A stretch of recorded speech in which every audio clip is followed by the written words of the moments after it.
Following the Bears' 38-0 win over the Bills in NFL Preseason Week 2, it is time to hand out some winners and losers. And when you win 38-0, it's a lot easier to find winners. So we'll start in that category. And let's start with the quarterback, Caleb Williams. What did we want to see when he made his debut in last night's game? Well, number one, I wanted to see a clean operation. Check. No issues pre-snap, no flirting with delay games, no actual delay games. I don't think they had a single – in fact, the only penalty they had was a holding on Drew Dahlman. So that was very, very nice to see. And then on top of that, opening drive touchdown, which I think happened once all of last season. It was a major issue. Caleb talked about it on the telecast when they interviewed him in the second half, that we wanted to come out here, set the tone, put points on the board. They know that was a problem last year. Really, really good stuff. 4 incompletions. 3 of those really were just nothing he could do. They had to dirt a screen that the Bills sniffed out. Another play, 2 or 3 guys flushed him out. He had to throw it at Zaccheaus' feet. Didn't really have a chance to get it to him. Could have thrown a better ball on the check down to Hankins on the left side, but and then Rome dropped the ball. But I thought he was crisp. I thought he was sharp. Threw a deep crosser to Colston Loveland on 2nd and 16 to convert a first down. Hit Cole Kmet on a seam shot for 29. Hit DJ Moore on an out route with anticipation for a first down. Just kind of a mixed bag of throws and good play calling from Ben Johnson. I saw everything I wanted to see from Caleb and more. Definitely excited for the season opener. If you're fired up about Caleb Williams, if you want to throw on his jersey, you can get one for just $100 at chatsports.com/Caleb jersey. Usually these NFL Nike authentic jerseys start at $120. This one's just $100. Really good deal. chatsports.com/Caleb jersey. Link is in the comments and in the description of this video. Got to give Tyson Bagent his flowers too. He cooled off a little bit in the latter part, the last drive of the first half and in the second half, the couple drives he played, but started really well, was 8 for 10 to start, ended up 13 for 22, $196. And a touchdown. Just solid backup, man. Like, I still wonder if there's a world where he could start in this league. Good decision maker for the most part. He's crafty with his movement in the pocket. He had that one play, I think it was on 4th down, where he avoided the sacks, stepped up, looked like he was going to scramble, and he threw it over the top to I think Maurice Alexander to get a nice chunk play on 4th down. Threw a couple of nice timing routes, hit Tyler Scott in the corner of the end zone on a nice ball where he layered it over a linebacker. I think he's officially QB2. Case Keenum was out with a leg injury. Both were always going to be on this roster. I thought Keenum slightly outplayed Bagent in the preseason opener, but you saw today that Bagent, the ceiling is higher with him. Obviously, younger player, still ascending as a quarterback in this league. And I thought he made a lot of plays. So good for him. Thought he played well.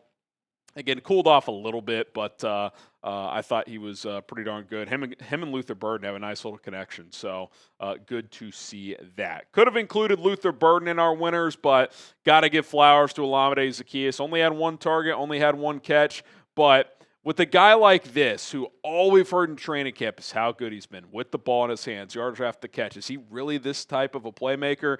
Well, the catch he had, the about 7-yard slant that he took for 36 to the house, that is taking what you're doing in training camp to the playing field. That is really, really nice to see for Olamide Zaccheaus, because we've heard it all camp.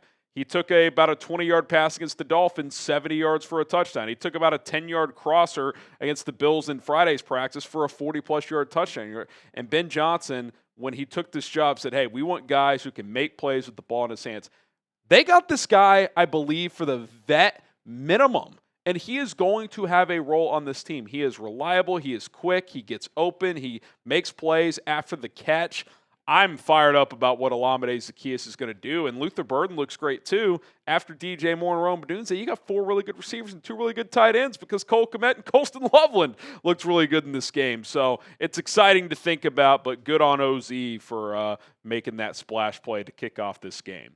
Austin Booker, now he did get dinged up in this game. Ben Johnson didn't provide an update on him, so we'll see what happens there. But he was flashing again, had a couple of tackles, a sack, a QB hit, It looked like he was close on a couple other plays as well. Wasn't necessarily as dominant as last week, but for the second straight week was able to get at least one sack. Now, he did leave the game with a knee injury on a kickoff to start the second half, which you're like, God, if he misses extended time for getting hurt on special teams, that's going to be a kick in the nuts. But hopefully it's not too serious. Ben Johnson did say thoughts and prayers to Terrell Smith. Did not say that about any of the other guys who got injured. So fingers crossed he's okay, because Austin Booker is looking like a guy who's emerging here as a good rotation pass rusher. And then I briefly mentioned him a second ago, but Cole Kmet kind of feels like the forgotten man, right? Oh, the sexy new toy, Colston Loveland. You got all these receivers. Well, Cole Kmet's still Mr. Reliable, and he can still make plays downfield. Little seam shot on the second throw of the game from Caleb Williams for 29 yards. Caleb put it on the button, and Cole came down with it. Nice little chunk play there, so that was nice to see. There's still a place for him in this offense to make some plays. So don't forget about old number 85, because he's still, I think, one of the better all-around tight ends in the NFL. Who was the biggest Bears winner from the Bills game? Obviously, we're all raving about Caleb, but if you had to pick one guy, let me know who it is. All right, we'll get to some losers, and again, you kind of have to be nitpicky here when you win a game 38-0. But look, Odunze had one target. It was on a 3rd and 5, and credit to Caleb after the game. He took ownership. He said, I didn't make a great slide protection call there, and I should have thrown a better ball. That's a ball Odunze has to catch. I'm glad the quarterback is taking the accountability. That's what you want to see from the quarterback, even when it's not your fault necessarily.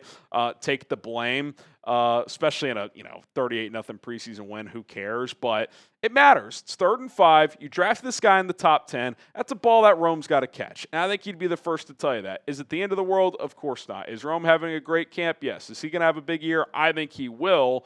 And was it a perfect ball? No. To me, that's a drop. Like, for a player of his caliber, that's a play you need to make. And listen, a 3rd and 5 in a real game, that could be the difference between winning and losing potentially. So that's a play that I'd like to see them rep again, obviously in practice, and if they do play in the preseason game next week, to see if they can convert, because the play was there. I thought the throw was good enough, and Rome did not make the play. He's got to make those plays. That's why you take him in the top 10. Subscribe to the channel. We'll be live later today at 4 o'clock Central Time, so do not miss out here on Chicago Bears Now. Bringing you daily content. Go live every Monday, Thursday, and game day, which means we'll be live on Friday as well. I'm not sure what that means for our Thursday live plans this week with the preseason game Friday, so stay tuned for that. But we will have you covered with content regardless. But it is free. Appreciate your continued support of Chicago Bears Now. Braxton Jones. Now, admittedly, I don't have the full sample size here. Ben Johnson, after the game, said he's looking for consistency there. Said they're starting to see flashes of the Braxton of old, so that's a good sign. But got beat on an inside move again. Like, it's just not great. Now, Caleb did a good job of hitting DJ Moore with anticipation on the out route, bailed him out, kind of like Tyson Bagent bailed him out last week. But you can't get beat inside multiple weeks in a row, especially against backups. I think it was against a rotation edge rusher for Buffalo. Again, have to go back and look at the full sample.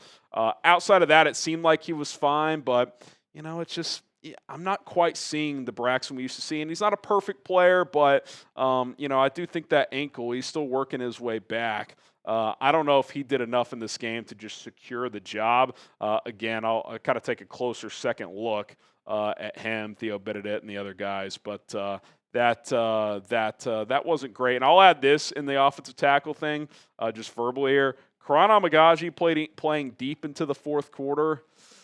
That feels like a bad sign for Olamide. I don't know what that means for him moving forward. Is he in danger of getting cut? I mean, it's at least on the board, I would say. And this guy was a 3rd-round pick last year, man. That'd be a pretty bad miss by Ryan Poles if they already pivot off. My gut tells me they end up keeping him. Why not give him some run at guard? I would like to see him play at guard, but we'll see how he graded out in this game. But the fact he's playing that deep into the game at left tackle, not exactly ideal.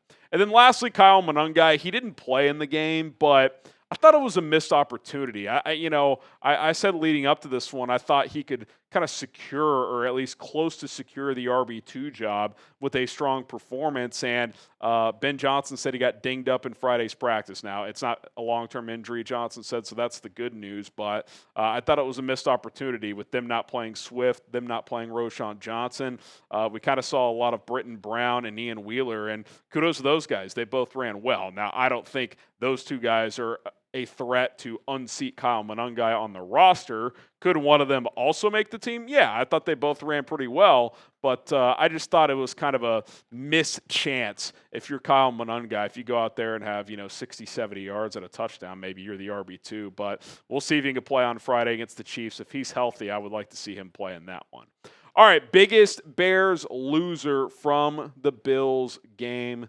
Let us know in the comment section down below. Again, dominant performance, certainly nothing that was overly glaring across the board. That's going to do it for Chicago Bears Now. We will be back live this afternoon, so be sure to subscribe and join us. My name is Harrison Graham. Bear down.